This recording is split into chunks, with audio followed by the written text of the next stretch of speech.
qu'il y a des conflits, qu'il y a des mésententes. Je pense que c'est ce qu'on observe depuis un moment avec le PDCI.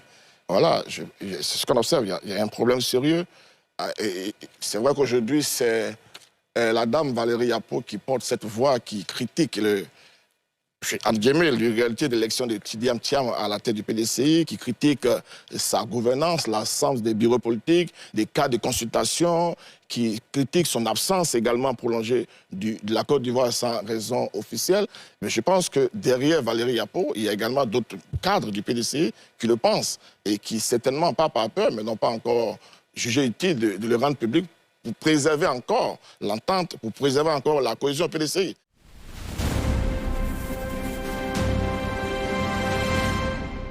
Côte d'Ivoire, tension au PDCI-RDA. Le parti historique est secoué par une rivalité explosive entre ses dirigeants. Valérie Yapo, figure montante, réclame ouvertement la démission de Tidjane Thiam, dénonçant un leadership jugé autoritaire et une stratégie électorale contestée. Face à elle, Thiam tente de maintenir son contrôle sur le parti, refusant de céder.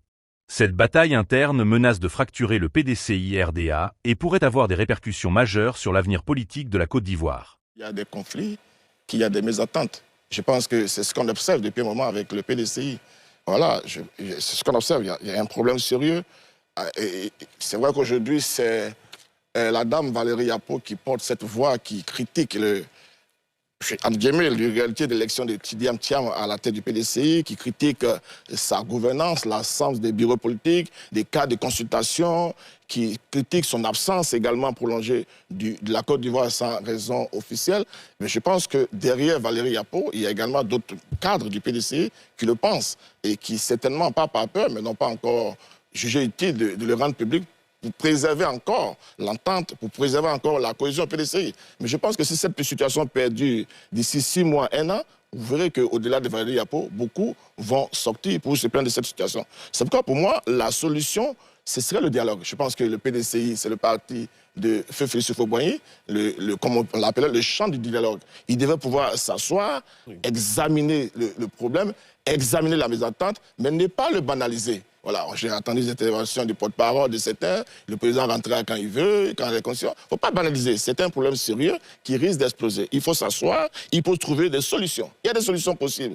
Il y a la question de la présidence du PDCI, il y a la question du candidat du PDCI aux élections présidentielles. Ça, même du vivant de Bédier, ça avait été envisagé. Malheureusement, ça a été transformé en clause dans les statuts du PDCI. Il fallait séparer le fait que le président est automatiquement le candidat du PDCI. Et ça, je crois que c'est le grand problème. On peut trouver une solution. Si Tidjane Thiam est physiquement incapable de diriger le PDCI, on peut s'entendre, il peut s'entendre, dire bon, on va trouver un président qui est localement présent, qui connaît le parti, qui peut le diriger, et puis on s'entend pour dire bon, comme lui c'est notre champion, il peut être notre candidat à l'élection présidentielle en 2030. Encore que s'il commence à remplir les conditions, je pense qu'il va remplir, puisque s'il ne s'est réinscrit sur la liste électorale, certainement, s'il arrive à revenir en Côte d'Ivoire. Donc pour moi, il faut vraiment que. Il peut s'y inscrire en France, même. Pardon? Il peut s'y inscrire en France. Ah d'accord.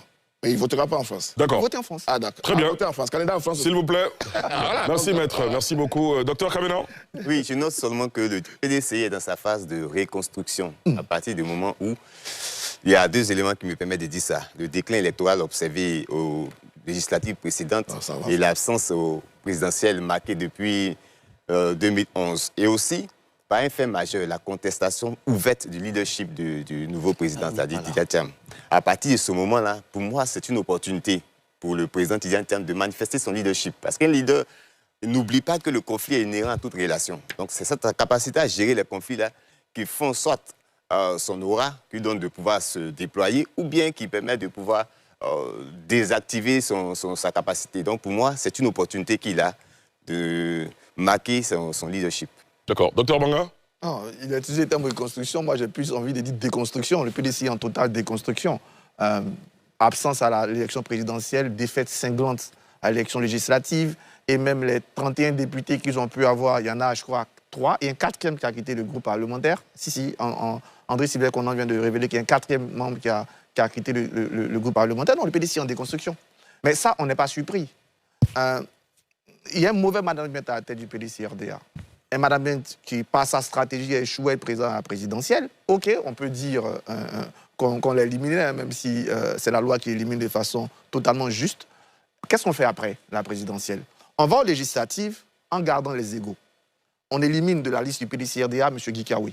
on fait tout pour faire tomber quelqu'un comme Conan Marus. On lui envoie un indépendant, tout simplement parce qu'il n'a pas soutenu Thiam aux premières heures. Donc, quand on reprend l'Assemblée nationale, on nomme que des potes, c'est-à-dire ceux qui ont été thiamistes de chez thiamistes. Vous avez qui en président du groupe parlementaire, son avocat, vous avez son porte-parole comme vice-président. Donc, tous ceux qui, au sein du PDCI, ne partagent pas la version de la BPDCI écrite par Thiam sont écartés. Ils ne sont même pas entendus. Et deuxième chose, il y a une fête. Son absence pèse sur le parti. Comment on peut me faire croire aujourd'hui que l'absence du président ne pèse pas sur le parti? On va diriger toujours le parti par WhatsApp, par visioconférence. C'est un problème. Donc aujourd'hui, oui, la fronde, ce n'est même pas Valérie. Ce n'est pas que Valérie Yapo. La fronde, elle est plus grande qu'avec Valérie Yapo. La fronde, elle se passe sur un mauvais management, sur des résultats catastrophiques. Parce que vous prenez un parti politique qui a 66 députés, vous les réduisez aujourd'hui à 27. On espère qu'on aura 28 et pas de dialogue. Donc aujourd'hui, oui, il y a plus que de l'eau dans le gaz. Le PDCI ne prend pas le bon chemin. Son président n'en prend pas le bon. Ils ont encore la possibilité de se racheter. D'accord. Merci beaucoup, docteur Banga. Docteur Kouadio. Il y a un malaise. Il y a un malaise. C'est une évidence. C'est une évidence. Pour moi, qui trouve son origine, pour moi, en une seule cause, l'absence prolongée de M. Tidjane Thiam. Quand on a hérité d'un aussi grand parti que le PDCI et qu'on n'a pas encore eu le temps, je dirais, de s'enraciner, parce que c'est le cas, il a été à peine élu, après, je dirais, une rude bataille avec les classiques, déjà que son accession au pouvoir n'a pas été facile. Une fois qu'on arrive à prendre les rênes de ce parti, je pense que la logique aurait voulu qu'il restât un peu plus longtemps pour s'enraciner. Bon, on a tous été témoins ici je dirais, de ces bobos judiciaires.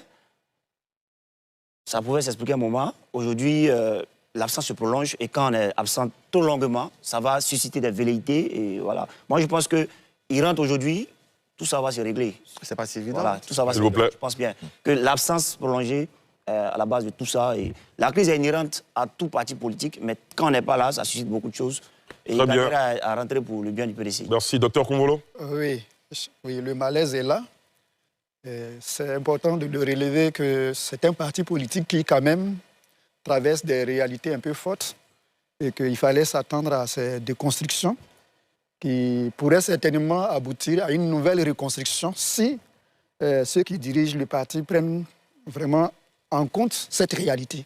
Il ne faut pas la banaliser. Vous avez traversé une élection présidentielle qui n'a pas donné le résultat auquel vous vous attendiez. Des élections législatives qui ne vous donnent pas non plus le résultat auquel vous vous attendez. Forcément, il y a des intérêts qui sont choqués.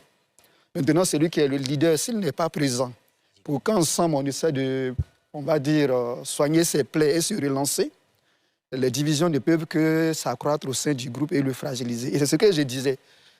De l'autre côté, on a un parti dont l'hégémonie ne peut que se construire sur la fragilité de l'opposition. Et c'est ce qu'on remarque, l'opposition ne fait que reculer en fait. Docteur Soumaro, on termine avec vous. Oui, moi je me suis amusé à regarder les données sur le poids du PDCI en analysant le pourcentage de sièges que le PDCI a détenu par le passé de 1990 à maintenant.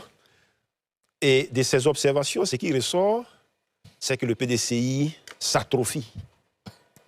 Et il y a, en 90, on avait à peu près 93% des sièges, 95, 85%. Ensuite, autour de 2000, ça chute à 42%. Il y a une sorte de renaissance dans la coalition avec le RHDP. En 2016, on remonte à 65%, et aujourd'hui, on est à 12%. Donc, pour moi, le fait que l'espoir qu'a suscité l'avènement du président Thiam ne se soit pas matérialisé par une remobilisation des bases face à la force du RHDP, ça devient mécanique de poser des questions qui conduisent à la crise aujourd'hui. Donc, mais quand vous regardez, vous contrastez cette évolution descendante du PDCI avec l'évolution du RHDP et que vous projetez sur une carte, c'est comme si le PDCI est en train de se rétrécir autour de la zone de Yamoussoukro. Donc, je comprends qu'il y ait cette forte volonté au niveau de certains cadres du PDCI ou qu'il y ait un débat interne fort sur l'avenir du PDCI. Qu'est-ce qu'on fait? Est-ce qu'on va renégocier avec le RHDP ou bien on se redonne les moyens de revitaliser nos bases. C'est une question que je vous retourne à Ali et j'espère qu'on aura... Oui, évidemment, c'est une question qui sera au centre du débat politique. On va aborder au fur et à mesure, au gré de l'évolution de l'actualité les semaines à venir. Toi, que penses-tu de cette lutte au PDCI-RDA? Thiam doit-il céder face à Valérie Yapo ou le parti survivra-t-il à cette crise interne? Dis-le nous dans les commentaires et partage ta vision de l'avenir du PDCI-RDA.